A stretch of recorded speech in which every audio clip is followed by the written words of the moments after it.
Jangan lupa subscribe guys. Titik impas.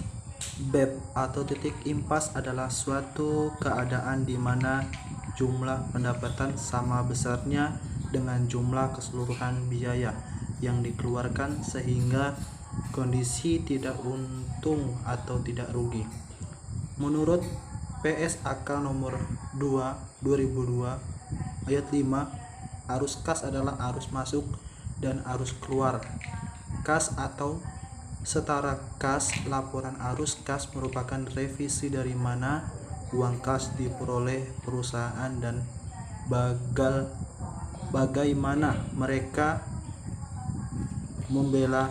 membelanjakannya. Maksud saya, laporan arus kas merupakan ringkasan dari penerimaan dan pengeluaran kas perusahaan selama periode tertentu. Analisa laporan keuangan. Pemilik usaha kecil yang harus melakukan analisa keuangan sendiri, maka langkah demi langkah yang disederhana berikut. Yang pertama, lakukan analisa laba. Yang kedua, bandingkan hasil aktual dengan anggaran. 3, gunakan dashboard. Yang keempat, lakukan perbandingan dengan hasil industri bidang usaha Anda.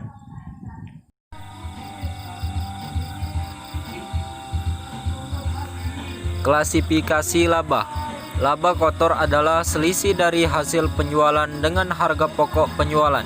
Laba operasional merupakan hasil dari aktivitas-aktivitas yang termasuk rencana perusahaan, kecuali ada perubahan-perubahan besar dalam perekonomiannya, dapat diharapkan akan dicapai setiap tahun. Oleh karenanya, angka ini menyatakan kemampuan perusahaan untuk hidup dan mencapai laba yang pantas sebagai jasa pada pemilik modal.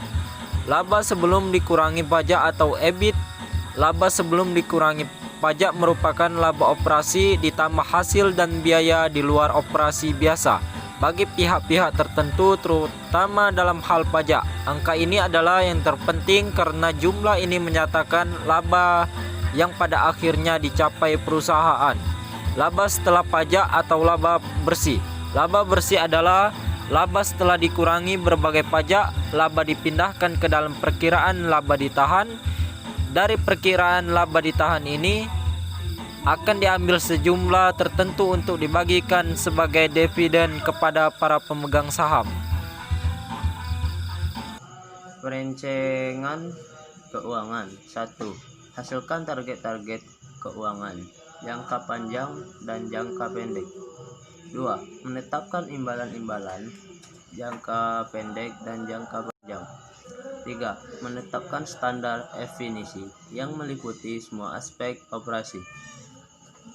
4. Memeriksa kebenaran rencana dan merefinisinya di masa perlu. 5. Mengenali seisi rencana dan membuat perbandingan dengan standar yang sudah ada. 6. Mengkomunikasikan rencana itu kepada karyawan dan menyiapkan tahap laporan dan pengendalian. 7. Mendokumentasikan rencana keuangan yang menyeluruh. Biaya kos dalam bisnis. Biaya adalah pengorbanan sumber ekonomis yang diukur dalam suatu uang yang telah terjadi, sedang terjadi, atau yang kemungkinan akan terjadi untuk tujuan tertentu. Ada beberapa klasifikasi mengenai biaya. Klasifikasi biaya. 1. Biaya tetap. 2. Biaya variabel. 3. Biaya langsung. 4. Biaya operasi. 5. Biaya tidak langsung. 6. Biaya perawatan. 7. Biaya investasi. 8. Increment cost. 9. Margin cost. 10. Unit cost.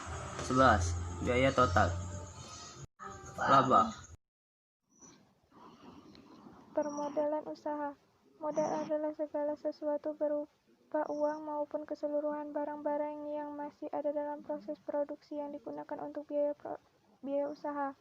Klasifikasi modal. Modal terbagi menjadi dua. 1. Modal aktif. 2. Modal pasif. Syarat memperoleh KIK dan KMKP. 1. Pengusaha pribumi dengan golongan ekonomi lemah. 2. Memiliki usaha yang jelas. 3. Ada perizinan usaha atau sedang proses penyelesaian. 4. Tidak sedang menikmati kredit dari bank lain. 5. Tidak termasuk dalam daftar hitam bank atau kredit macet menurut catatan bank.